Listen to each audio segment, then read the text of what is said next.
Na nababaw kabalin, kumusta kayo po? My name is Louie and welcome to Where in Pampanga, where we help businesses promote their products and services to our Where in Pampanga community.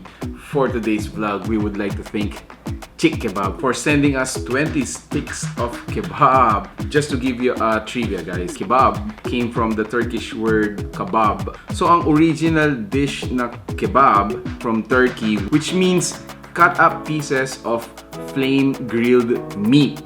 Sa atin naman, meron naman talaga tayong like barbecue, which is also cut up pieces of meat, no? But you know what made us really love kebab is yung mga spices, yung mga herbs, yung mga flavor na talaga namang, you know, out of this country, out of this place, which what I mean is hindi talaga natural sa panlasa nating mga Filipino or mga Kapampangan. And to tell you honestly, guys, what I like about these kind of dishes are they are so flavorful, no? I don't know exactly kung ano yung mga herbs and spices that they, you know, put in, mixed up, mga ganyan, or marinate, I don't know, but the taste is always, you know, making me want more. Actually, yung aroma, yung amoy pa lang nila is so, you know, non-Filipino-ish. Oh, wow.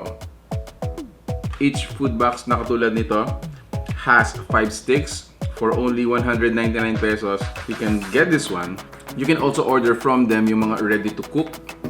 And at the same time, yung mga grilled na katulad nito. So, you know, you don't need to cook. You receive them straight to your tables and then voila, kain na. Again, it's just for 199 pesos. You get 5 sticks.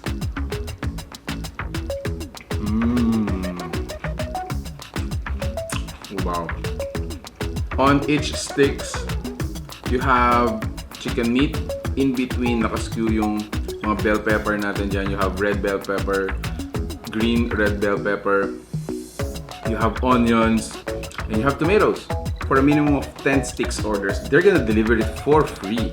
Aside from this kind of servings, mga large pans din are actually available. So, you know, make sure to contact them if you're interested to taste their kebabs. Wow. I am really enjoying this.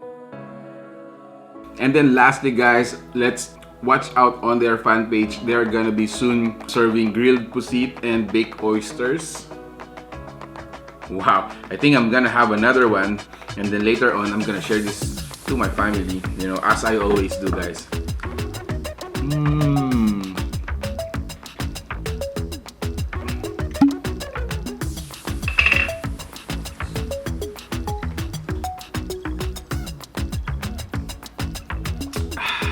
Wow, OD talk. So there you have it, guys. Thank you so much for watching this video.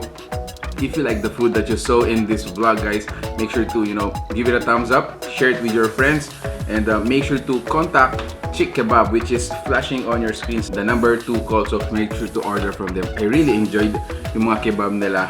Actually, I just had 2 sticks, pero I am gonna have some more. So thank you so much for watching Where in Pampanga. Until our next video, I hope to see you there. Kebab!